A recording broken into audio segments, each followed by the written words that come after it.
Las noticias en Televistazo con María Isabel de Levet.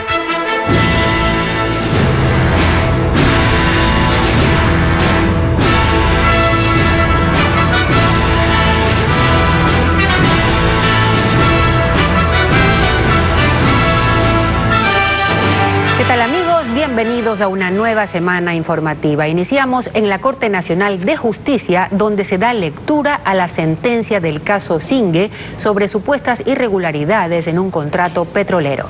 Hola, Gaby. Hola, Marisabel, amigos, buenas tardes.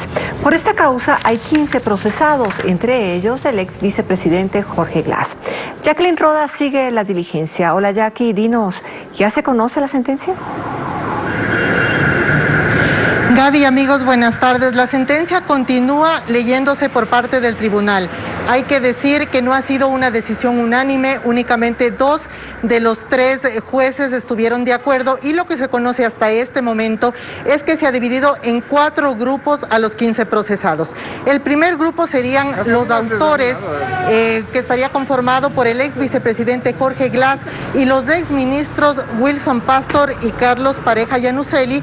Sería el grupo de los autores que eran funcionarios públicos, y también sería el autor privado César Guerra, quien era titular del consorcio Digoil, quien en inicio fue el beneficiario del contrato del campo petrolero Zingue. Aún no existe información oficial, pero extraoficialmente conocemos por parte de los abogados y otras partes procesales que están dentro de la corte escuchando la sentencia, que ya se los habría declarado culpables por parte del tribunal a estos 4 procesados: Jorge Glass, los exministros Carlos Pareja Yanuseli y Wilson Pastor, y el ex directivo de Digoil, César Guerra, para quienes la Fiscalía pidió una pena de 8 años de prisión. Continúa en este momento la lectura de la sentencia, no sabemos aún cuánto más demorará. Ya hace falta también conocer el voto salvado del juez Iván León, quien no estuvo de acuerdo con la sentencia de los otros 2 jueces. Repito, hasta el momento lo que se conoce es que el tribunal considera culpables del delito de peculado por la concesión del campo petrolero Zingue al ex vicepresidente Jorge Glass y a los ex ministros Carlos Pareja Yanuseli y Wilson Pastor, así como al ex directivo del consorcio Digoil, César Guerra. Nosotros permanecemos aquí en la corte hasta conocer la información oficial y entregarles todos los detalles. Escuchemos lo que dijeron tanto el abogado de Jorge Glass como la procesada Silvana Pastor antes de conocer la sentencia, cuando ingresaban a la audiencia. Por supuesto, Glass tiene los días contados para recuperar su libertad, como se los había dicho desde hace aproximadamente 2 meses. Él está próximo a salir y lo manejaremos de esa forma. Inexistente, no existe en este país peculado por omisión, así de sencillo. No existe peculado por omisión. Para Jorge Glass no existe peculado por omisión. Él jamás firmó ningún documento y se lo ha demostrado en audiencia pública. Si se sentencia en Zingue, se debería entonces sentenciar a todos los contratos petroleros del país, que son exactamente iguales. La tarifa de Zingue es de las más bajas de los contratos petroleros. No hay ninguna irregularidad. Como dice Juan Pablo, se probó en juicio. Recordemos que para Silvana Pastor, la hija del exministro Wilson Pastor, la Fiscalía pidió una pena de 4 años como cómplice. Estamos pendientes de cuáles van a ser los detalles de los demás condenados. Es nuestro informe desde la Corte Nacional de Justicia. Gracias, Jackie, por el reporte. Seguimos pendientes. Y así también esta mañana un tribunal de la Corte de Justicia aumentó la pena de la ex vicepresidenta María Alejandra Vicuña de 1 a 2 años de prisión por el delito de concusión en el caso de aportes ilegales o diezmos. El tribunal negó la apelación presentada por la defensa de la exfuncionaria. En otros temas, frente a la serie de irregularidades denunciadas dentro del plan de vacunación en contra del COVID-19, la Comisión Nacional Anticorrupción creará un comité que busque transparentar el proceso. Mientras que desde la Defensoría del Pueblo se pide la destitución del ministro de Salud, pues argumentan no ha priorizado las dosis a quienes trabajan en primera línea de la pandemia. Carla Delgado sigue este tema. Han transcurrido apenas 3 días desde que empezó la inmunización en contra del COVID-19 en el país y han surgido varias denuncias en torno a la planificación que lleva a cabo el Ministerio de Salud. Por ejemplo, el fin de semana se conoció que una funcionaria del Hospital Carlos Andrade Marín fue vacunada, pese a no estar en primera línea en la emergencia. Pero además médicos afirman que decenas de dosis fueron entregadas en un condominio exclusivo para adultos mayores en Quito. Inmunización a la que nuestra cámara no tuvo acceso. Germán Rodas, coordinador de la Comisión Nacional Anticorrupción, asegura que urge transparentar el mecanismo del plan piloto como única forma de conocer el destino final de las vacunas. No puede haber privilegios, no se puede permitir que determinadas personas, por el hecho de estar próximas a las autoridades o algunas autoridades, obtengan ventajas. La solución no es ir por el camino cancelando gente que se vacunó, sino tener un protocolo totalmente organizado y respetar las listas que entiendo se han elaborado. Dice que la estrategia utilizada por la cartera de salud no puede ser un secreto, por lo que desde la comisión se creará una plataforma que dé seguimiento al proceso, pues asegura es necesario el control desde el poder público. Pero el defensor del pueblo es más enfático. Afirma que el ministro de Salud debe ser destituido, pues considera que no ha protegido a quienes están al frente de la pandemia. Estoy preparando una demanda o una solicitud al propio presidente de la República para la destitución del señor ministro. Ha discriminado y ha atendido a personas o a sectores que en estos momentos no son los prioritarios. Demuestra que indudablemente el ministro ha equivocado su rumbo, que el ministro está preocupado de otro tipo de asuntos antes que de la salud del pueblo ecuatoriano. El gobierno también conformó su propia comisión de seguimiento, que estará conformada por 3 personas. Esta tarde darán a conocer su plan de trabajo. De su parte, el ministro de Salud, Juan Carlos Ceballos, defendió el que un centro geriátrico privado haya sido incluido en la fase 0 del plan, remarcando que el proyecto es para todos. Además, anunció que para la etapa masiva se prevé el agendamiento de citas a través de una plataforma tecnológica. Patricio Díaz nos informa que el ministro compareció ante la Comisión de Salud de la Asamblea. El ministro de Salud, Juan Carlos Ceballos, defendió el que en el plan inicial de vacunación se haya incluido a un centro geriátrico privado de Quito, cercano al Hospital de los Valles. Dice que el plan busca llegar a todos. Es un centro gerontológico privado, como es el de la Junta de Beneficencia de Guayaquil, el de Sagrado Corazón de Jesús, desde el principio, y así fue concebido esto. No podemos hacer una distinción entre médicos y pacientes que son atendidos en centros privados, en centros públicos del IES. Lo mismo en cuanto a los médicos que están en primera línea. Señala que para la distribución de las primeras 8.000 vacunas se tomó en cuenta el que estén en contacto con pacientes COVID y su edad. Los más jóvenes como posgradistas están incluidos en la llegada de las otras 78.000 vacunas durante febrero. Todo personal de salud, independientemente de dónde trabaje, cómo trabaje, etcétera, y independientemente de su edad, va a ser vacunado hasta cuando termine la fase 0. Que la vacunación masiva empezará en marzo. No hay una fecha exacta, pero están garantizadas 2 millones de vacunas de Pfizer hasta mayo. Y en total 18 millones de dosis para 9 millones de personas dentro de esta fase. No tenemos la seguridad cuándo, porque es un proceso que depende mucho de las compañías farmacéuticas y de la demanda que estas compañías farmacéuticas tengan a nivel mundial. Probablemente octubre sea algo, los 9 millones se logre vacunar hasta octubre. ¿Y cómo se accederá? Ante la Comisión de Salud, el ministro explicó que se está trabajando en una plataforma tecnológica a través de la cual la gente podrá agendar su cita para vacunarse. Una aplicación le recordará el día y hora para la segunda dosis. Y las dudas o guías las resolverá un call center. Los centros médicos, los hospitales deben transformarse en los centros de información para la comunidad. Quien agende la cita deberá firmar un acuerdo de aceptación de vacunación. A su llegada, además de las medidas de bioseguridad, se le dará una explicación del procedimiento. Después de ser vacunado, pasará a una sala de observación por 30 minutos. Se crea un código QR y se le entrega los documentos para la segunda dosis. Cada vez más el mundo está clamando por un pasaporte universal de vacunación, y eso todavía no está definido, pero lo estamos trabajando. El ministro Ceballos dice que se tiene ya un acuerdo con AstraZeneca para llegada de vacunas, y con Moderna está por cerrarse. Todo el plan incluye una inversión de $200 millones.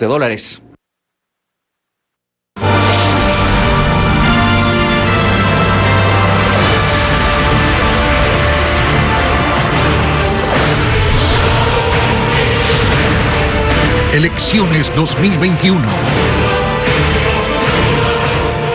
A 2 semanas de los comicios, varios candidatos a la presidencia continúan sus recorridos de campaña. José Carlos Alvarado nos resume algunas actividades desplegadas por ellos con miras a captar la preferencia de los electores el 7 de febrero.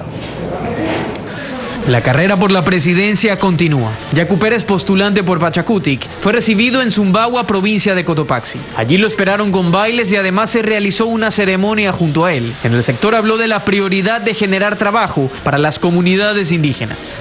Crearemos 1 millón de empleos para que ellos puedan sembrar trigo, cebada, chocho, que puedan sembrar quinoa. El candidato por la Alianza Creo Partido Social Cristiano, Guillermo Lazo, arribó a San Borondón, en la provincia del Guayas, para saludar a sus simpatizantes. Lo hizo con una caravana y en compañía de algunos de los aspirantes a la asamblea por su movimiento. Lucio Gutiérrez, nominado por el Partido Sociedad Patriótica, visitó la provincia de Bolívar. Allí se acercó a saludar a los pobladores junto a candidatos a la asamblea por su cuadro político. Incluso bailó junto a más personas, olvidando por momentos la mascarilla. Andrés Arauz, la carta presidencial de la coalición Unión por la Esperanza, dialogó con varios sectores en Macas, provincia de Morona, Santiago. En el conversatorio escuchó algunos de los requerimientos de las poblaciones amazónicas. Gustavo Larrea, aspirante por Democracia Sí, realizó una rueda de prensa en Guayaquil, en la que volvió a insistir en la creación de un fondo para la reactivación económica. Pero no puede ser el crédito usurero. Tiene que ser un crédito de menos del 5% de tasa de interés, al menos 10 años de plazo y uno de gracia. Gerson Almeida, del Movimiento Ecuatoriano Unido, recorrió los cantones de la provincia de Santa Elena. Con un megáfono dio a conocer sus propuestas en caso de llegar a Carondelet. Bajo una intensa lluvia, Guillermo Celi estuvo en el Carmen, Manabí. El candidato del Movimiento Suma también estuvo con habitantes del sector rural de Chone y Cojimíes para socializar sus propuestas de campaña. Todos estos recorridos y actos se desarrollan a 2 semanas del 7 de febrero, fecha en la que 13 millones de ecuatorianos irán a las urnas. El Consejo Nacional Electoral publicó el diseño de la papeleta de presidente y vicepresidente para los comicios del 7 de febrero. Después de corregir el error en el nombre del movimiento amigo, lista 16, la impresión tiene un avance del 74%. La papeleta entregada será de color verde y constan 16 binomios, el mayor número de candidatos en la historia electoral ecuatoriana. Al momento, el CNE no ha informado si las 6 millones de papeletas impresas con el error ya han sido destruidas. El Registro Civil presentó la nueva cédula digital. El documento, además de tener nuevas seguridades y características, contendrá información adicional de salud y de identidad de los ciudadanos. Francisco Garcés nos cuenta cómo será el nuevo documento.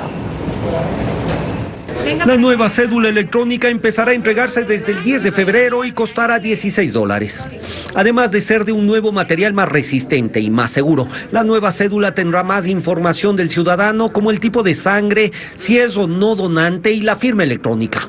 Pero sobre todo, la cédula será un componente del sistema de digitalización de datos y de trámites, además de que permitirá desde marzo iniciar con la identidad biométrica a través de la digitalización del rostro de los ciudadanos. En un futuro cercano se podrían incluir beneficios adicionales, como accesos a servicios de gobierno en línea, firma digital con certificados electrónicos en diversos trámites legales y autenticación de servicios.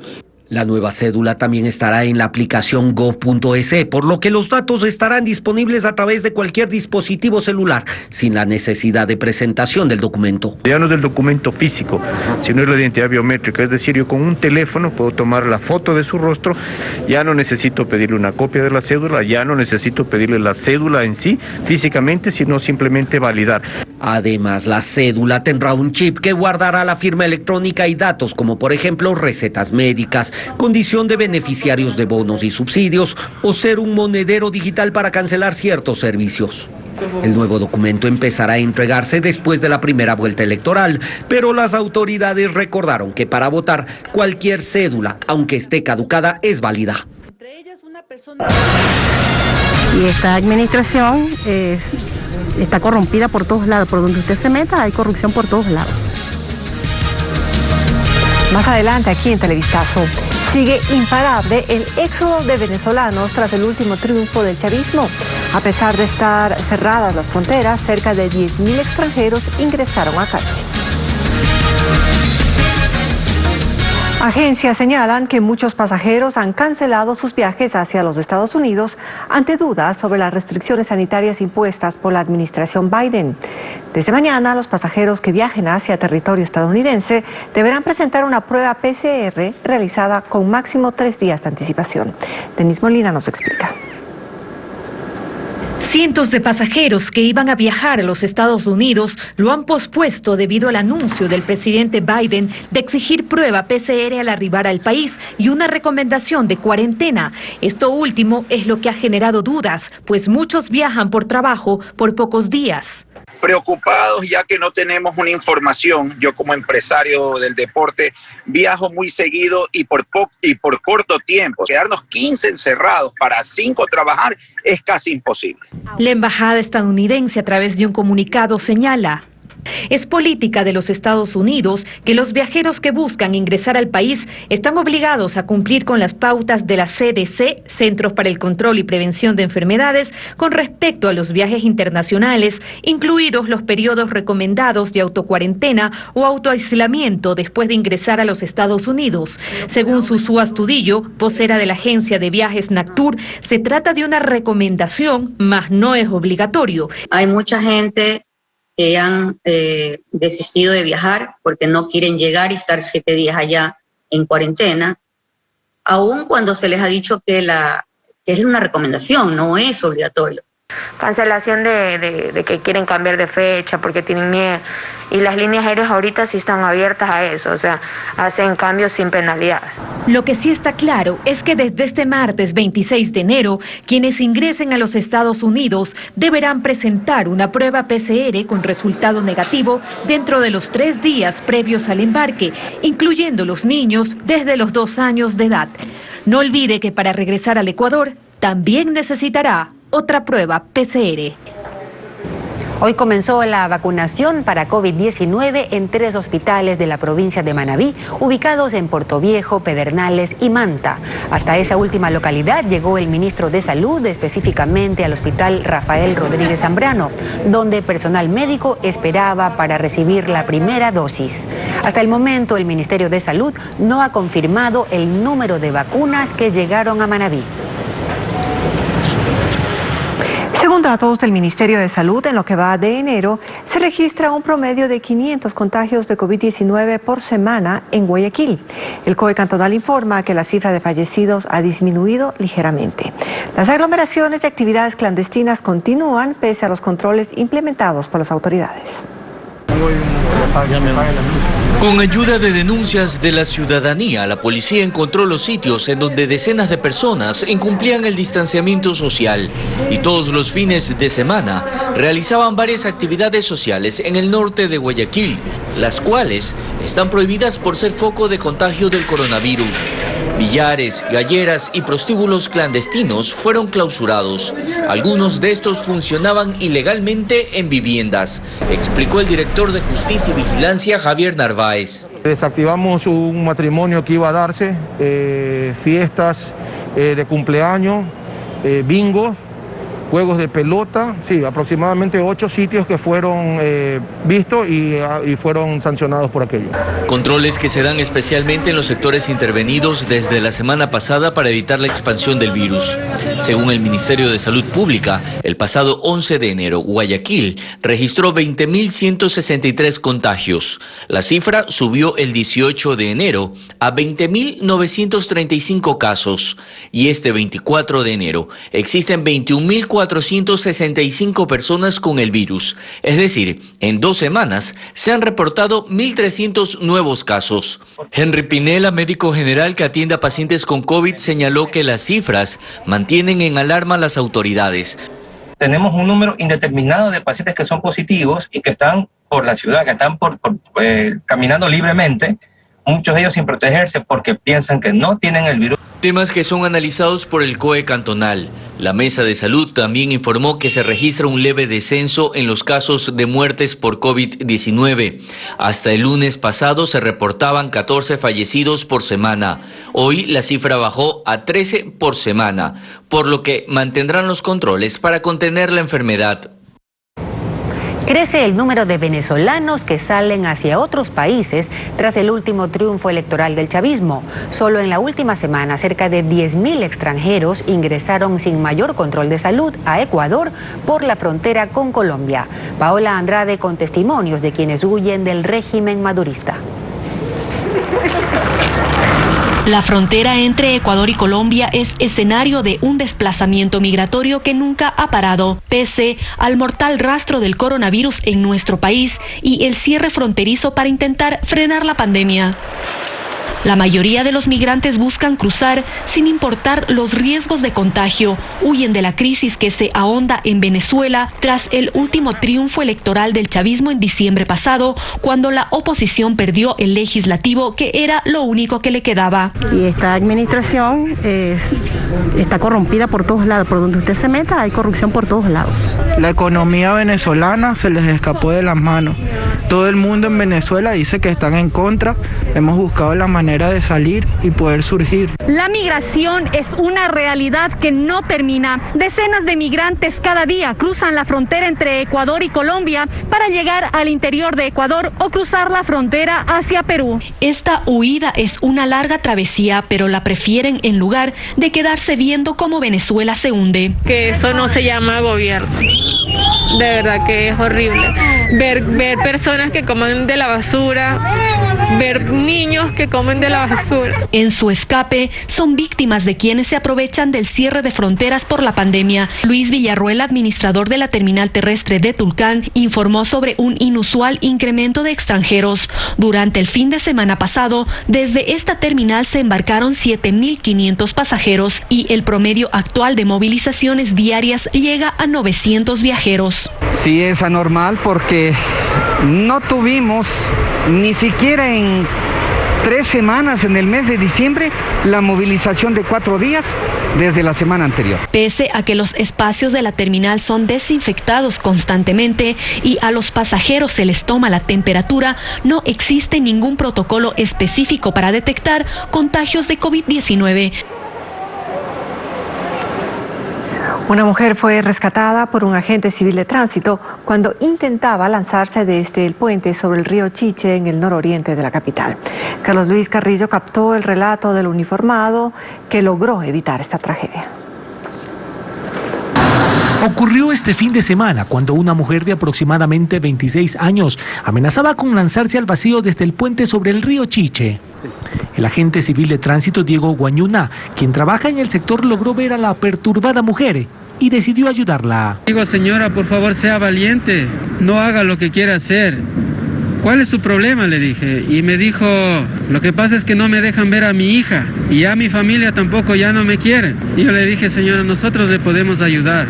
En el diálogo con la joven se unieron 2 policías. Por varios minutos, los uniformados trataron de convencerla de desistir de la idea de lanzarse al vacío. Sin embargo, esperó que la joven se descuidara para agarrarla de los brazos y evitar el suicidio. Yo le agarré aproximadamente desde acá, casi llegando al hombro. Y como ya se soltó y se colgó, mis 2 brazos se iban deslizándose aquí hasta llegar allá a la muñeca. Fue ahí donde pensé lo peor. Pero como digo, gracias a Dios los policías también estaban cerca, llegaron y justo a tiempo la logramos coger entre los 3 y la logramos sacar a buen recaude. Después del evento, la joven fue entregada a uno de sus familiares y permanece bajo vigilancia médica. Luego ya estuvo más calmada y dijo que sí, que va a luchar por la hija y que va a salir de esto. Este es el segundo intento de suicidio en el que un agente civil de tránsito logra impedir en menos de 2 semanas. Continuamos. Madres denuncian la falta de vacunas para niños en los centros de salud pública. Aseguran que llevan meses intentando conseguir las dosis para sus hijos menores de 1 año. Estefanía Arias recorrió algunos centros y recogió también varios testimonios. No hay vacunas en ningún subcentro. ¿A cuántos subcentros ha ido? He ido a 3, al del Monte Sinaí, al del Fortín y al de Bastión. No hay las vacunas. Así como lo cuenta, Estefanía lleva 90 días intentando conseguir una vacuna para su hijo de 4 meses. Desde noviembre solo ha logrado conseguir 2 de las 6 dosis que necesita. Y la pentavalente no hay, ni para la rotavirus, algo así, tampoco hay. ¿Desde qué mes está usted buscando? Desde noviembre. Pero Estefanía no es la única que vive esta odisea. Realizamos un recorrido por varios centros de salud de Guayaquil y esto fue lo que encontramos en la Ciudadela Marta de Roldós. A mi bebé le tocaba a los 4 meses en el mes de diciembre. Me tocaba supuestamente el día de ayer, pero no hay y me la volvieron a posponer para el otro mes, el 21 de febrero. ¿No ha ido a otro centro de salud? Sí, he ido al de San Borondón, en Bujó, he ido a Sauces 3, he ido por Portete, he ido a Juan Montalvo, Fico de Montalvo. ¿Ninguno de esos? Ni uno. En el Centro de Salud Mata Martínez, ubicado en las calles Cuenca y Cacique Álvarez, también hay escasez. Vengo desde los 4 meses de mi hija esperando por la pentavalente y me dicen que no hay. Ya ahora a los 6 meses le vuelve a tocar sus vacunas y de igual manera me dicen que no hay la de la polio, no hay la penta, ni otra más me dijeron. Yo le dije que si me podían mandar a otro centro de salud y ella me dijo que es a nivel nacional que no hay. Lo mismo sucede en Bastión Popular. Le tocaba la vacuna de los 3 meses y no hay. ¿Cuál es esa? Es la pentavalente. No hay ni ya está atrasado con la 1 y la 2, la segunda dosis. Las madres aseguran que en los mismos centros de salud les recomiendan buscar las vacunas en médicos particulares. Sin embargo, ellas tampoco tienen el dinero para estas citas. Fui a un médico particular, pero me dicen que la vacuna vale $90. Entonces es algo que realmente una persona de clase media no lo puede cancelar. La situación se agrava por el tipo de vacunas que necesitan los niños. La BCG, que es la primera vacuna que recibe un recién nacido, la pentavalente, que los protege contra 5 enfermedades, y la que combate el rotavirus. El pediatra Vladimir Vélez explica por qué es preocupante la escasez de esas dosis. Y la pentavalente es una de las pocas vacunas que reúne protección contra 5 patologías: difteria, tétano, polio, influenza y tosferina. Si no existe la vacuna de la BCG, está abierta la posibilidad que el bacilo de la tuberculosis obre en nuestros niños. Solicitamos una entrevista al Ministerio de Salud sobre este tema, pero hasta el cierre de este reportaje no obtuvimos una respuesta.